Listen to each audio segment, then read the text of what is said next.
One of the most fascinating forts in India is the fort of Jinji. There may not have been a major battle fought here ever, but it has been a witness, uninterrupted witness, for 1,500 years of ebbs and tides of history. Once it was a Pallava fortification, then came the Cholas, Pandyas, the Nayaks. It has a close association with the kingdoms of Bijapur and Golconda. Then came the Mughals and the Marathas. Then the fort fell into the hands of the French, and then finally the British.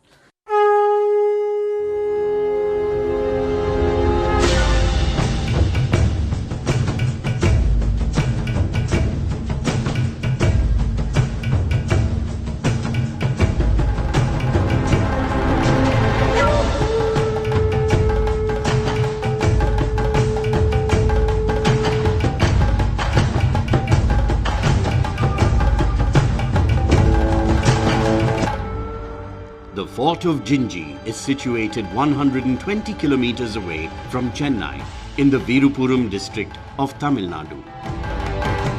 As a matter of fact, this is not one fort, but a complex of 3 forts that have protected the town of Jinji and adjacent areas.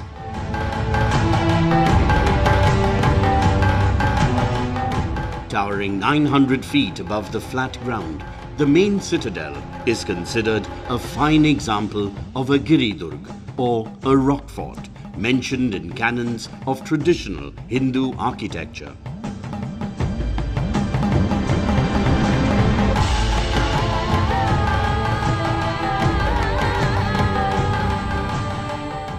Actually, in South India, the history and its destiny changed with the fall of Vijayanagara rulers in the Battle of Talikota in 1565. After that, southern India, particularly the deep south, was being divided into different Nayakdoms. And Jinji was the center of a Nayakdom, the Nayaks of Jinji.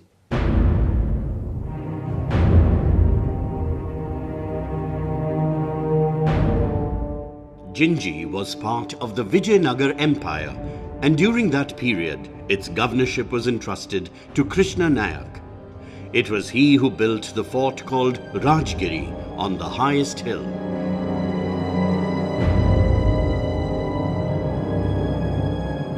His successors ruled here for 200 years and built dozens of beautiful pavilions, palaces, and temples.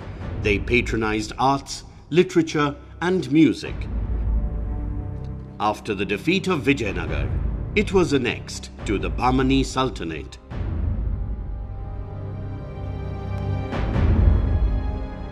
In ancient Indian books dealing with fort architecture, many types of forts are described. Among them are sea forts, rock forts. And among rock forts, the pride of place is always given to the fort at Jinji. As you can see, the fort is perched atop a hill which is almost 900 feet high, is surrounded by dense forest. Its natural defenses are almost impregnable, and man has added to these by embellishing it with fortifications which can't be easily pierced. There are rows and rows of ramparts, steep steps leading up to the fort, sharp turns right angled, and of course watchtowers where from the enemy can be watched over.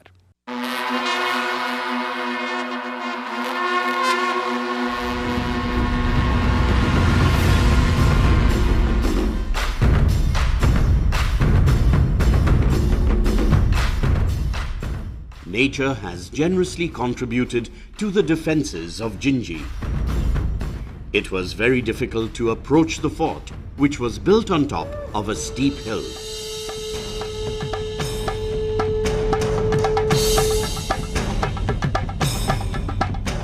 The walls were built on top of thick rocks. The winding path leading up was full of obstacles.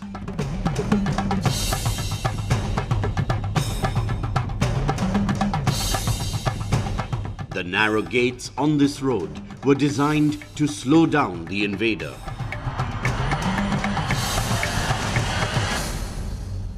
One is the economic importance of the region, the other is the political control. These are the 2 important reasons why a citadel of that nature was required at the hilltops. And hilltops were considered to be the safe centers at a time where Guns or gunpowders were not in use.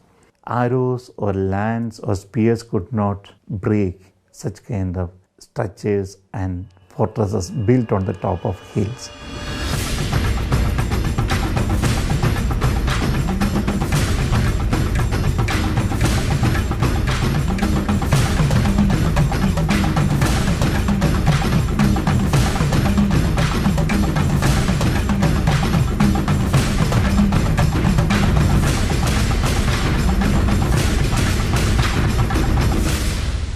After climbing some 900 odd steps, with 200 more to go, huffing and panting, we reach what may be termed the entrance to the citadel of the fort of Jinji. And here, when the invader reached in past, he was confronted by these steep steps which lead on to the drawbridge over a moat. And when the drawbridge was lifted back, what faced the invader was a deep chasm-like moat which could not be easily crossed.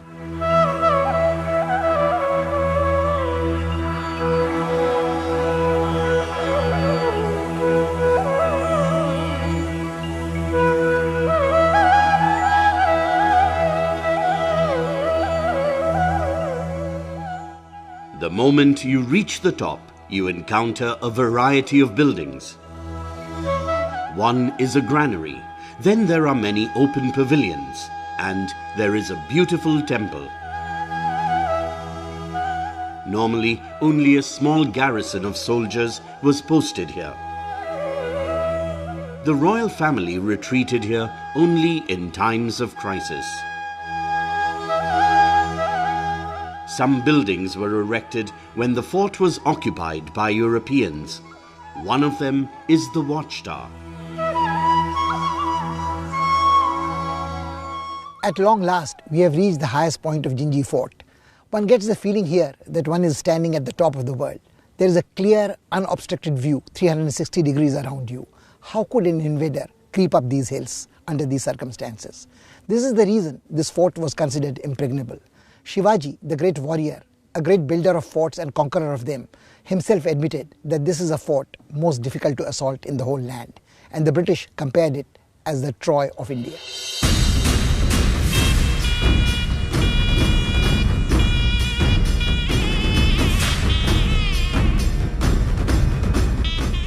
A long and thick wall protected Jinji. In days gone by, a rampart girdled 3 hills and enclosed the whole city and agricultural fields. Parallel ramparts served as a strong armor. The last row of tall ramparts gives the impression that they have grown organically from the rocks.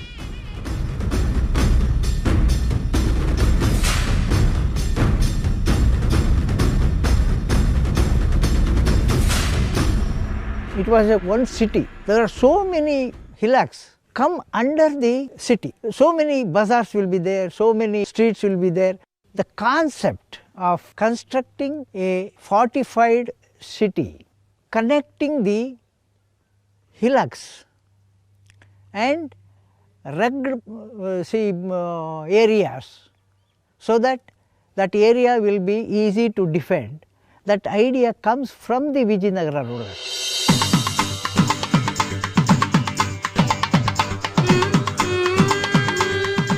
Several gates provided access to the fortified city of Jinji. Amongst these, the Pondicherry Gate and Vellore Gate are prominent. The road passing through the gates suddenly turns into a sharp right-angled bend, and the way ahead is blocked by a thick wall. Excellent examples of South Indian sculptures adorn the platforms along the walls. Vijayanagar Empire soon established its supremacy over entire South India. The Vijayanagar rulers themselves have improved on the fortifications and added their own buildings, especially most probably the Kalyana Mahal as well as the temples that were built there. Because you can see definitely the style of the Vijayanagar Nayak there. Now when he was ruling, and his son Krishnappa Nayaka also, they made a name for themselves by their donations to various charitable causes and maintaining the temple.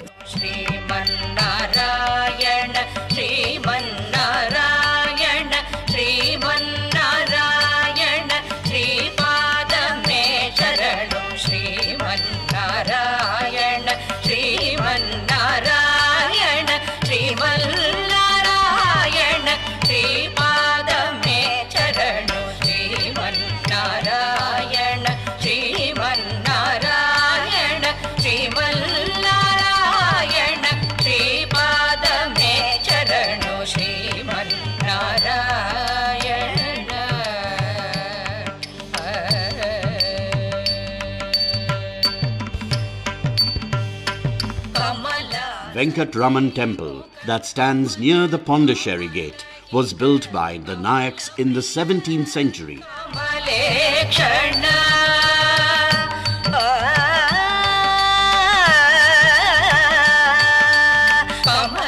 There are many temples in Jinji, and most of them are dedicated to the worship of Vishnu. The grandest of these is the Venkataraman temple.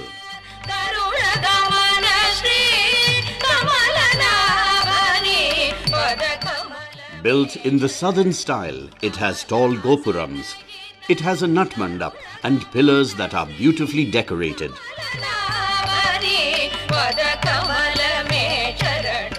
The French carried many of the pillars with them to Pondicherry during their occupation. The stone panels by the side of the main entrance depict characters and scenes from the Ramayana and Mahabharata.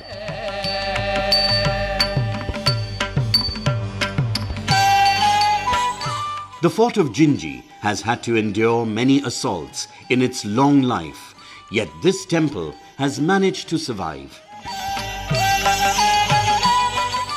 Surely the local community has played a significant role in preserving it. Like many other temples in South India, the Venkataraman temple too has served as a seat of culture and learning. Even today, when classical dancers perform in the courtyard, memories are revived of the glorious days this fort has seen.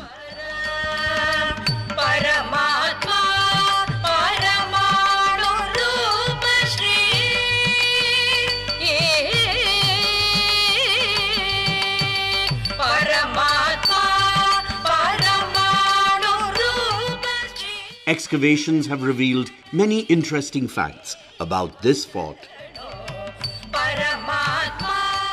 Before excavating this royal enclosure, we had already excavated royal enclosure at Vijayanagara, that is Hampi, belonging to the main rulers.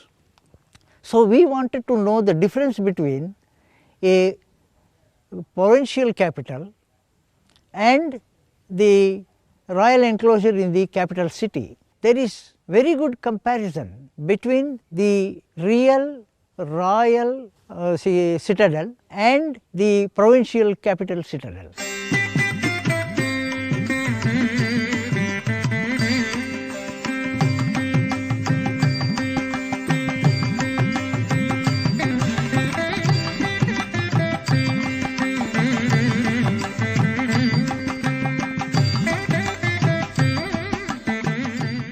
Kalyan Mandap, a 5-storied building with a miniature pyramid perched on the top, was built for recreation.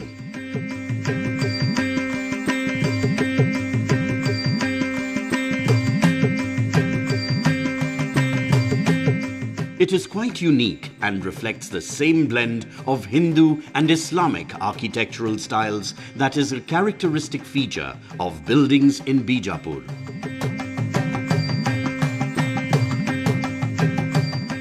Jinji always attracted all the rulers around. That is why the vicissitude of Jinji, seeing so many dynasties coming and occupying, is very, very visible. You will find that now Golconda sultans were interested and they started holding Jinji for a short time. And when, especially in the 16th and 17th centuries, Mir Jamla was sent to the south.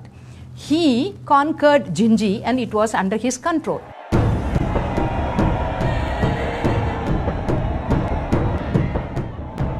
The riches of Jinji tempted Aurangzeb. His commander Mir Jumla finally subdued the fort after a long siege lasting 7 years.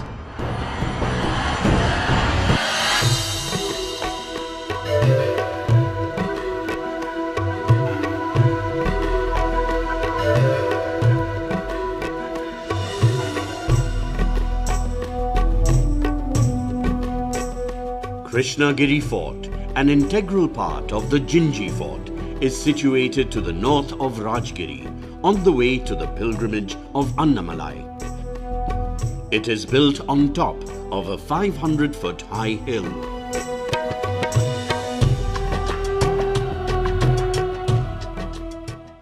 Though the fortifications here are not as strong as that as Rajgiri, it still presents quite a formidable challenge.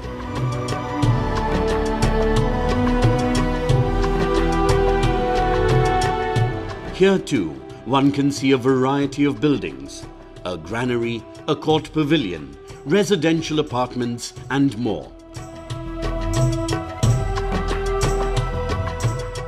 There is a happy coexistence of Hindu and Islamic architectural styles.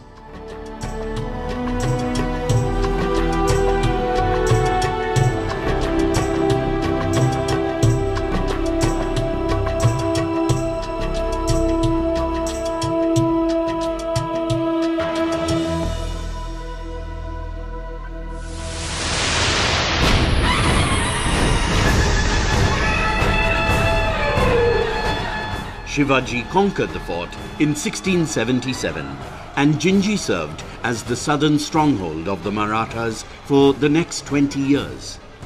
This was the base from where they mounted guerrilla raids to harass the Mughals. Shivaji had great political foresight.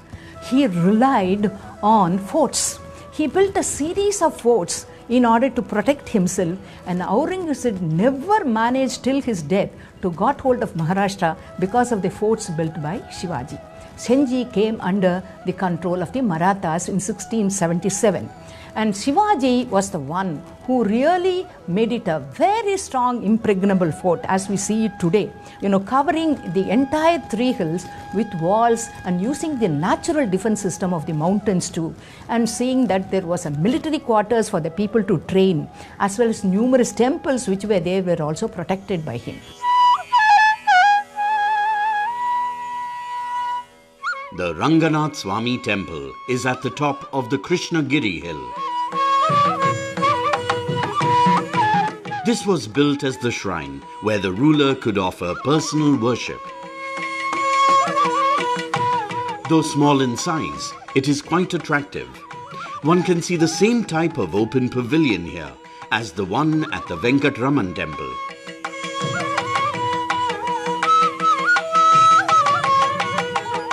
Here you can see the construction, the arrangements, the ideas, everything Vijayanagara. So later on, rulers have changed some things, constructed some structures, modified some structures, that goes on. But the basic is Vijayanagara.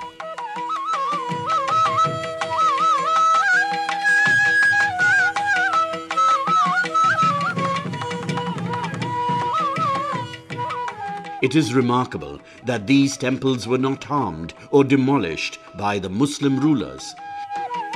They strove to maintain communal harmony.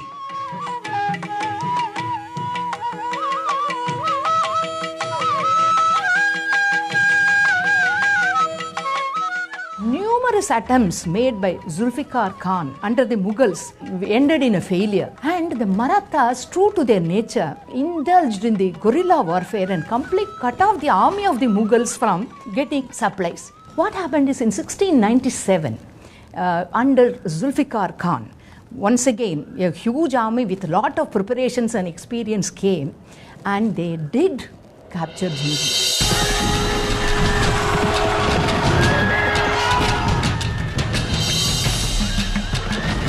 The Maratha chieftain Shambhaji sought refuge at Jinji when he was harassed by Aurangzeb. The Mughal commander Zulfikar laid siege to the fort, and though Shambhaji managed to escape, the Mughals occupied the fort.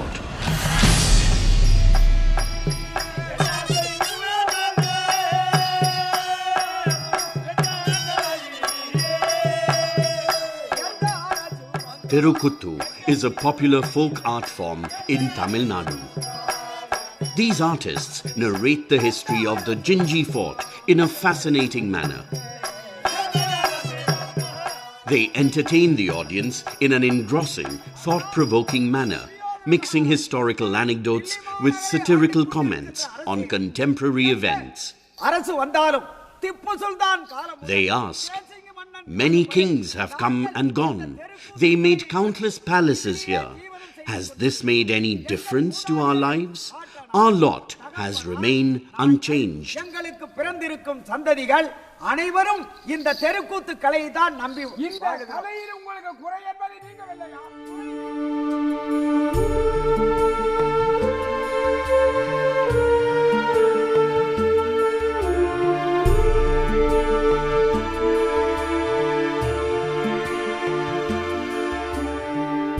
There are many beautiful pavilions in the Krishnagiri compound, built by different rulers according to their taste. That is the reason we encounter not one, but many architectural styles here. New structures have come up on top of existing ones as a fresh layer, ensuring that the old building remains intact and isn't defaced or damaged.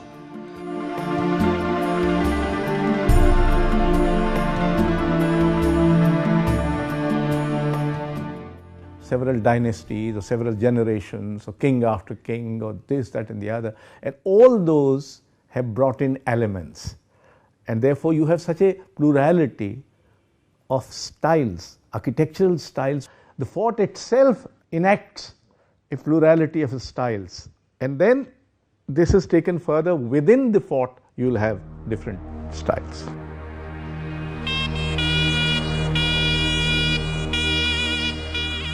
The pluralism displayed in the buildings at Jinji was the hallmark of its social life. At different places, the buildings in Jinji reflect the influence of Vijayanagar, the Delhi Sultanate, or Maratha architecture.